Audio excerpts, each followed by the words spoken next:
back again, putting in that work, putting in that pain. It's your boy Dame. Subscribe to Dame's World on the YouTube. Go get The Beauty of Being Wrong out in stores now. You feel me? We're doing another story time today, episode 11. That means day 11 of 14, which means we are 4 days away from 824. 824, that's Mamba, 824. Also, the day I dropped my first book, 824, 2021. 1 year from that day. It's the anniversary of my gym, my baby. Again, go get The Beauty of Being Wrong. Available on Amazon and Barnes & Nobles right now. Every day for the last 11 days or 10 days, I've been just giving excerpts, providing gems, and breaking down the language and the science behind the beauty of being wrong. Just different chapters, different ways of breaking down the same concept. You feel me? And it's been a beautiful ride. You know what I'm saying? Go back and check. I got all the videos on Instagram. I think except for like one or two, they wouldn't let me post certain days. But all of my videos are on YouTube, the story time. It's on a playlist of story time, so go check those out. And we got other dialogues ranging all over the place on YouTube. Sports, rap, social, political, my opinion, the facts, the science. We got everything, you feel me? But today is back to story time. Chapter 11, The Beauty of Uneasiness. Like I told you. The ugly sound counterintuitive, the beauty sound counterintuitive. Niggas don't like being wrong. Feel me? Niggas don't like argumentation, but I see the beauty in those things. I see what it can do to you when you embrace it. Uneasiness, much of the same. Discomfort, uneasiness, that feeling of uncomfortability is something that we have to be accustomed to in this world. We presented with situations that don't always make us comfortable and don't always appease our essence. You know what I'm saying? Makes us rattled. You know what I'm saying? Flustered. Has to be a state of being in which we have to learn to deal with. You know what I'm saying? So we'll break down the first couple of pages to emphasize the beauty of uneasiness. So holla at your boy. Leaving your relaxed mode of existence most likely means opening the door from one of your most critical states of emotion. Fear. Fear is your emotional response when you feel threatened or when you are in danger. Oftentimes, the threat isn't real, but your mind somehow convinces itself that danger is afoot. Scientifically speaking, this process is an occurrence from a part of our brain called the amygdala, responsible for signaling your fight or flight response. When one isn't apt at responding to something uneasy, fear can be one's own enemy. But when one is capable of assessing that fear enough to bring one back to the plane of reason and out of survival mode, one can employ the beauty of one's angst. So basically all that is saying is fear is a tool that we are all equipped with. We were gifted with fear. Fear is an innate principle of survival. So when death or danger is afoot, your fear instinct should kick in to let you know that, hey, nigga, your life on the line. And then that prompts the response, whether it be fight or flight or freeze, but it prompts the response. This is basically saying don't let fear override you to where your response is autonomic and not conscious. You know what I'm saying? Feel the fear, embrace the fear, but also act on the fear in the way that you need to act without being bottled by the fear. You feel me? So don't unconsciously hop into fight or flight because you're in fear and you don't have you're not using your mode of reason, you know what I'm saying, to make a decision. At the end of the day, when we making any decisions, fear or not, reason should be the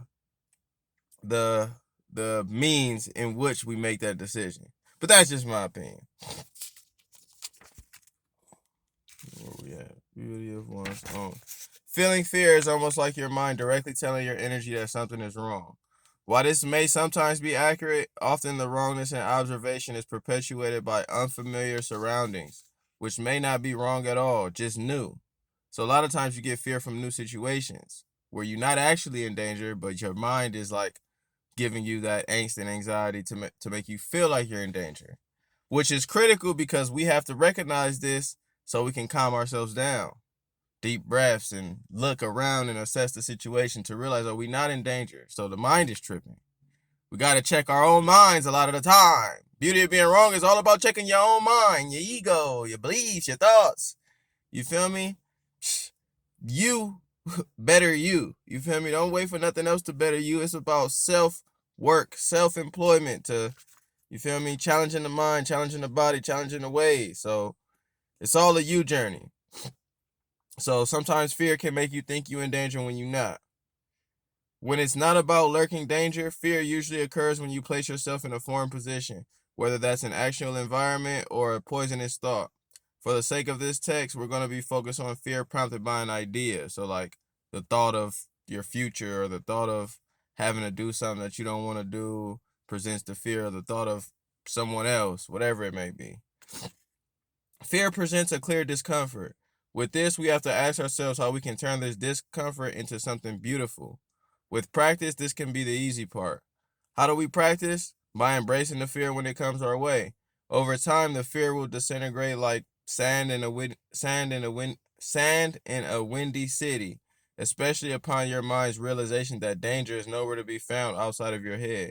You'd be surprised at how great you can feel the moment after facing that fear instead of allowing yourself to revert to Mr. or Mrs. Fight or Flight whenever you're triggered. The true key is having the willingness to allow that bit of uneasiness to occur. When you don't allow it, you've let your fear reign victorious over you, as it constantly prompts you back to your bubble. As a disclaimer, this isn't to suggest that constant, everyday, moment-to-moment fear is what you need, as we're not trying to dish out heart attacks. Moreover, this is an implication that you have to occasionally step outside of your bounds to fortify your depth of perception, allowing yourself not to be bottled by fear. So that's heavy right there. So it's not saying, hey, go find fear all day, every day, and be in fear and assess and feel yourself in that moment. You know what I'm saying? That, you know what I'm saying, can provide a bit of anxiety, over anxiety, and, you know what I'm saying, make somebody's life more frantic. But it is saying you comfortable all the time, you in a state of ease. Every now and then you need to seek discomfort so you can constitute that growth for yourself. The most, like they say, no pain, no gain, or growing pains, rather. That's even better. Like most of our growth comes from our losses and our pain and our suffering, because this puts us back to the drawing board to reconfigure who we are when we go through those obstacles and obstructions. So uneasiness is pain, essentially, and pain is growth. So this is something, fear is something all of us have to face. You know what I'm saying? I have moments of fear often, and many times I've not faced the fear, and many times I have faced the fear. At this state of being, I'm at the point to where facing the fear is the only option now. You know what I'm saying? If I feel like I'm finna make an excuse or do some shit, I gotta tell myself, no, you know what? Handle that. Regardless of how you feel about the situation, even though you don't want to do it. Cause the excuse is like the mask to running from your fear. So no excuses. So yeah, every now and then you gotta try it. You gotta try it. Just like when we spoke of the ego earlier, the goal may not to be eliminated, as it is a necessary and natural emotion when discerning danger. Instead, the goal is to learn how to deal with it when it comes, especially during dialogue, given danger is not a factor. Again, this won't come easy, so your effort of growth has to be nearly obsessive as you learn to see the beauty in discomfort. So yeah, man, pretty straightforward. You gotta be comfortable with being uncomfortable. That constitutes the growth. So being uneasy is one of the requisites in being wrong. Like we said, fear is a natural state, so it's not something you're ever going to really alleviate unless you get to fucking Mamba mode. But it is something that you can acknowledge and then react to promptly with the acknowledgement. And it's an understanding that it's okay to be in fear. It's okay to be at unease and discomfort. Just know that at that moment, that's your most optimal time to grow.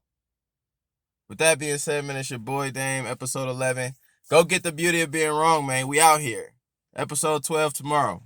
Peace.